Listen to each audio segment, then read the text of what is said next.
Lalgate police મથકની હદમાં રહેતો વ્યક્તિ સાયબર ફ્રોડનો ભોગ બન્યો હતો અને 42,000 રૂપિયા ગુમાવ્યા હતા।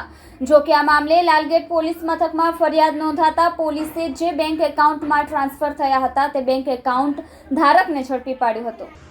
સુરતમાં ભેજા બાજુ અવનવી તરકીબ અજમાવીને લોકો પાસેથી રૂપિયા પડાવી લેતા હોય છે, ત્યારે સુરત શહેરમાં આવો જ એક કિસ્સો સામે આવ્યો છે, જેમાં લાલગેટ પોલીસ મથકની હદમાં રહેતો વ્યક્તિ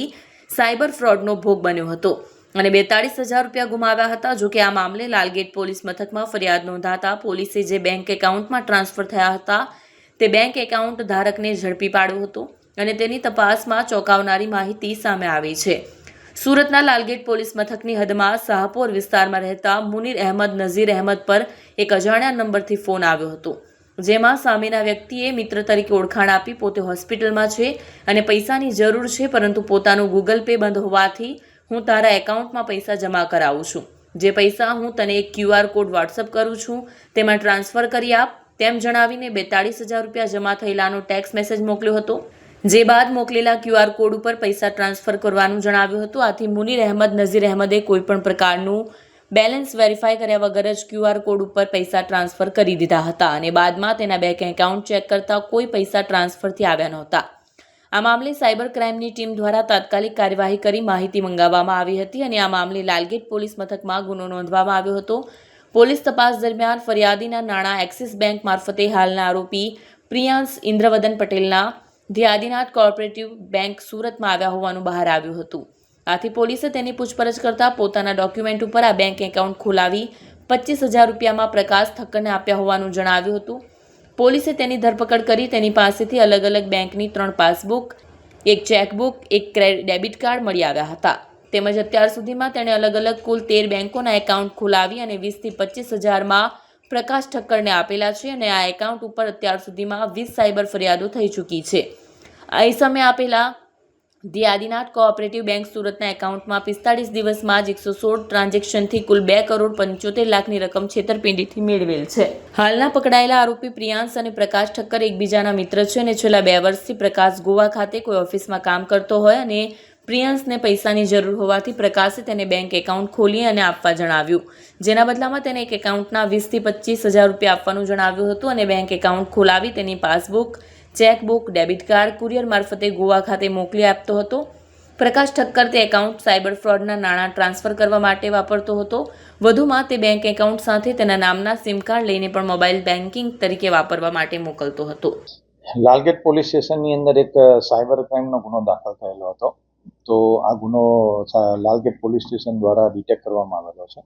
આ ગુના જે એમઓ છે એ સુરત પોલીસ દ્વારા પબ્લિકને જણાવવામાં આવે છે કે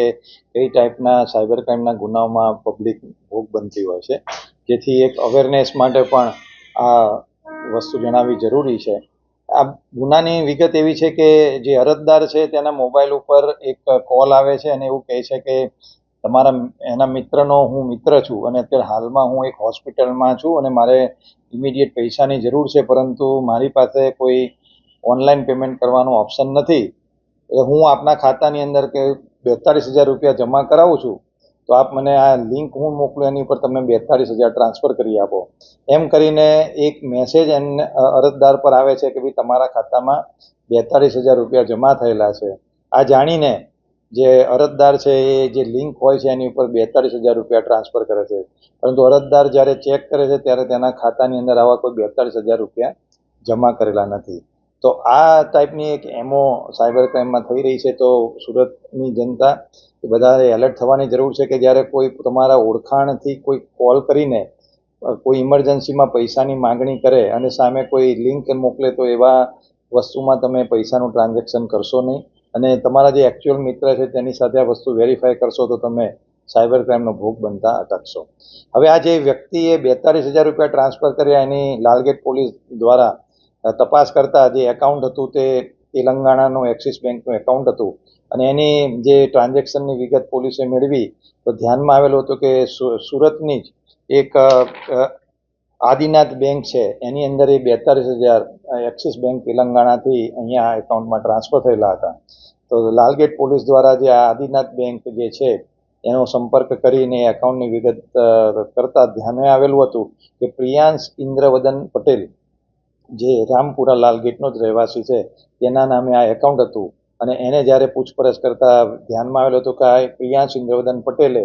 આ રીતે બેંક એકાઉન્ટ ઓપન કરીને 25,000 રૂપિયાની અંદર તેનો એક મિત્ર છે પ્રકાશ ઠક્કર, જે મૂળ પાટણનો છે અને હાલ એ ગોવામાં રહે છે, એને 25,000 રૂપિયામાં એકાઉન્ટ એને વેચેલું હતું અને આની ઊંડાણપૂર્વક પ્રિયાંશની પૂછપરછ કરતા તેના નામે આવા 13 જેટલા બેંક એકાઉન્ટ ધ્યાનમાં આવેલા છે કે જેણે આ રીતે અલગ અલગ બેંકોમાં આવી રીતે એકાઉન્ટ બનાવી અને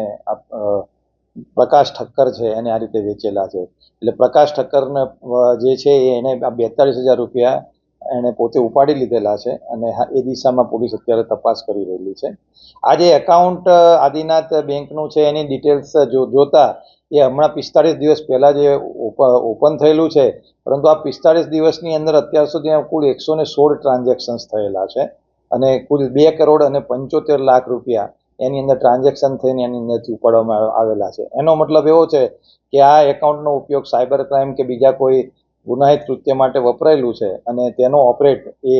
પ્રકાશ ઠક્કર કરે છે અને એ એકાઉન્ટ બનાવીને આપનાર પ્રિયાંશ ઇન્દ્રવદન પટેલ છે. તો હાલમાં લાલગેટ પોલીસ દ્વારા પ્રિયાંશ ઇન્દ્રવદન પટેલની ધરપકડ કરી અને એના રિમાન્ડને બધી કાર્યવાહી ચાલુ છે અને આની આગળ ઊંડાણપૂર્વક તપાસ કરવામાં આવશે. આજે 116 ટ્રાન્ઝેક્શન્સ થયેલા છે એની પણ તપાસ કરવામાં આવશે કે એમાં કેટલા માણસોના પૈસા આ રીતે સાયબર ફ્રોડ દ્વારા આ એકાઉન્ટમાં જમા થયેલા છે. આ પ્રિયાંશના ઘરે તપાસ કરતાં તેની પાસેથી બીજી 3 પાસબુક, એક ચેકબુક, એક ક્રેડિટ કાર્ડ એ પણ અમને ધ્યાનમાં આવ્યું છે. તો આ જે પ્રિયાંશ છે આવા કેટલા લોકોને આવા બેંકના એકાઉન્ટ ઓપન કરીને એણે આપેલા છે એ દિશામાં પણ પોલીસ ઊંડાણપૂર્વક તપાસ કરી રહી છે. તો સુરત શહેરની પ્રજાને સુરત શહેરની પોલીસ દ્વારા એક સૂચના એક અમે રિક્વેસ્ટ કરીએ છીએ કે આવા કોઈ પણ જાતના કોલ તમારા મિત્રોના કે સગાવાલાના નામે ઇમરજન્સી પૈસા ટ્રાન્સફર કરવા માટે જ્યારે કોલ આવે તો એને પહેલાં વેરીફાઈ કરે અને પછી જ એ પૈસા ટ્રાન્સફર જરૂર હોય તો જણાય, તો એ લોકો સાયબર ક્રાઇમનો ભોગ બનતા અટકશે.